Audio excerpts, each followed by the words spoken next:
Shalom, selamat pagi saudara sekalian. Senang bisa kembali berjumpa dengan saudara dalam Light of Revival, renungan firman Tuhan yang akan memberkati kita sepanjang hari ini.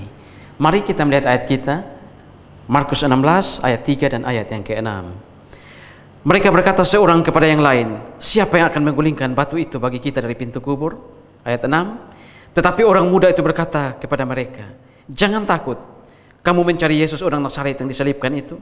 Ia telah bangkit. Ia tidak di sini. Lihat, inilah tempat mereka membaringkan dia. Dia bangkit. Pengharapan bisa membuat orang bangun pagi-pagi dan bekerja sampai jauh malam karena percaya akan mendapatkan masa depan yang lebih baik. Pengharapan juga bisa membuat orang mampu menanggung perpisahan dengan orang-orang yang dikasihi karena percaya satu hari kelak akan bertemu di dalam kekekalan. Saudara, saat ini keadaan kita tidak baik-baik saja, bukan? Bangsa kita dalam keadaan tidak baik-baik. Bagaimana korupsi di mana-mana, Pertamax yang dioplos, dan ada begitu banyak penyimpangan di mana-mana. Kehidupan kita terasa makin hari makin sulit. Tetapi saudara, selama kita masih ada pengharapan, selama masih ada api pengharapan yang terus kita hidupkan dalam hati kita, maka satu hari kelak keadaan itu bisa berubah menjadi baik. Tentu saja saudara, pengharapan itu tidak bisa dibangun dengan kekuatan kita sendiri, tapi pengharapan itu harus dibangun di dalam Tuhan, dibangun dengan iman kepada Tuhan. Lalu bagaimana caranya kita membangun pengharapan di dalam Tuhan? Kita harus mengenal Tuhan dengan benar. Mengenal Tuhan dengan benar bagaimana caranya? Dengan membaca Alkitab, mendengar firman Tuhan, karena iman timbul dari pendengaran, pendengaran akan firman Tuhan. Saudara-saudara, setelah Yesus Kristus mati, dia dikuburkan, dan hari pertama pagi-pagi di minggu itu, perempuan-perempuan ini datang ke kuburan. Mereka datang untuk melihat guru mereka, Tuhan mereka yang telah mati dan dikuburkan. Saudara-saudara, perempuan-perempuan ini datang dengan kesedihan, datang tanpa pengharapan, dan datang dengan penuh keraguan. Saudara, mengapa sedih? Karena Tuhan mereka, guru mereka yang begitu mereka kasihi, guru yang begitu mereka cintai, telah mati dan dikuburkan, telah meninggalkan mereka. Mereka juga datang tanpa pengharapan. Mengapa? Karena bangsa Israel percaya pada janji mesianik. Mereka percaya bahwa satu hari kelak Allah akan membangkitkan seseorang yang akan membebaskan mereka dari penjajahan. Yesus Kristus ketika datang, ketika ada dalam dunia, bangsa Israel berada di bawah imperium Romawi, dan mereka berharap bahwa Tuhan Yesus akan membebaskan mereka dari penjajahan bangsa Romawi. Tapi saat ini dia telah mati dan dikuburkan. Mereka datang tanpa pengharapan. Mereka juga datang dengan penuh keraguan. Ini bisa kita lihat dari ayat kita tadi. Mereka saling berkata satu sama lain, siapa yang akan menggulingkan batu kuburan itu bagi kita? Saudara-saudara, kuburan orang Israel itu bentuknya seperti rumah, seperti goa. Dan setelah mayat dimasukkan dan dibaringkan di dalam goa itu, pintu goa itu akan ditutup dengan batu yang sangat berat. Batu yang tidak mungkin begitu mudah digulingkan oleh seorang perempuan atau beberapa perempuan. Batu itu setidaknya harus bisa digulingkan, baru bisa digulingkan beberapa laki-laki yang berbadan besar. Pagi-pagi itu mereka datang.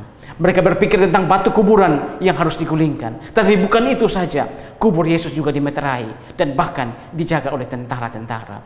Mereka harus berhadapan dengan tentara-tentara. Mereka harus berhadapan dengan meterai di kuburan itu. Dan mereka juga harus berusaha menggulingkan batu itu.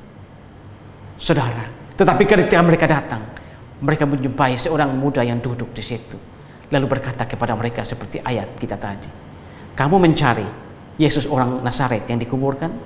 Ia tidak di sini. Dia telah bangkit. Ya, dia telah bangkit. Saudara-saudara, ketika Tuhan Yesus ada dalam dunia, dia datang dengan pengajaran-pengajaran yang luar biasa. Dia sering berkata, aku berkata kepadamu, aku berkata kepadamu. Dengan berkata seperti ini, dia menunjukkan diri. Dia berbicara dengan otoritas yang tinggi.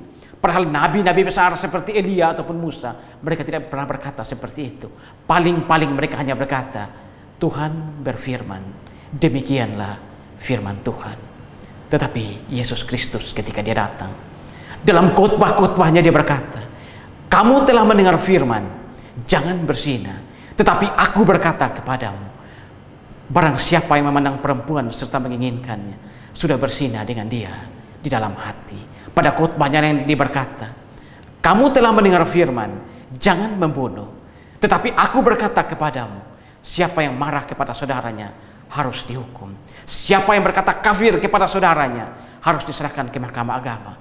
Dan siapa yang berkata jahil kepada saudaranya harus diserahkan ke neraka yang menyala-nyala.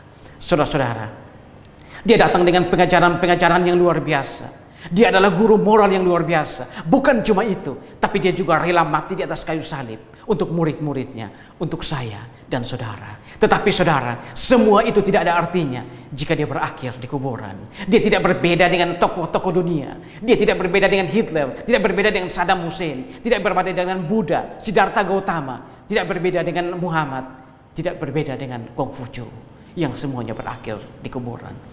Tetapi tidak, saudara. Pagi-pagi ketika perempuan-perempuan itu datang, Alkitab memberikan kesaksian. Malaikat berkata kepada perempuan-perempuan itu, mengapa kamu mencari dia yang hidup di antara orang mati? Dia tidak di sini. Dia telah bangkit. Ya, dia telah bangkit.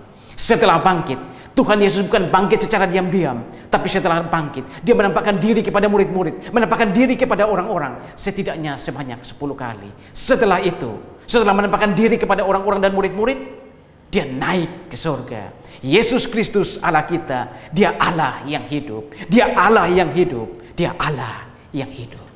Lalu saudara, apa maknanya bagi kita Yesus Kristus Allah yang hidup? Yang pertama, dia Allah yang hidup. Kehidupan dalam dunia ini sulit, bukan? Ada bermacam penyimpangan yang terjadi. Ada begitu banyak kesusahan yang kita alami.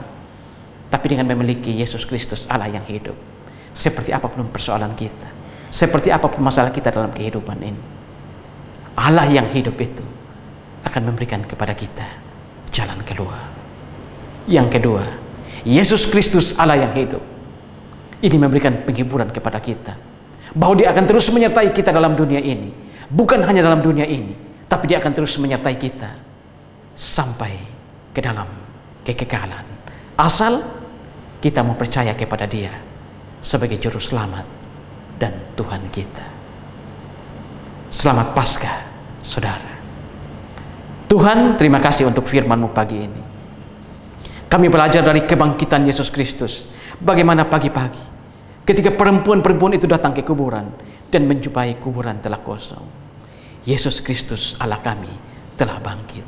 Dan dengan bangkitnya Yesus Kristus ini memberikan kepada kami penghiburan, bahwa dia akan menyertai kami dalam kehidupan ini sesulit apapun kehidupan kami. Tapi Yesus Kristus juga akan terus menyertai kami, bukan hanya dalam dunia ini, tapi menyertai kami sampai ke dalam kekekalan. Terima kasih Tuhan, dimuliakanlah Engkau di atas firman-Mu. Amin. Saudara, jadikanlah firman Tuhan sebagai pelita dan terang di sepanjang jalan hidup kita. Selamat Paskah, saudara.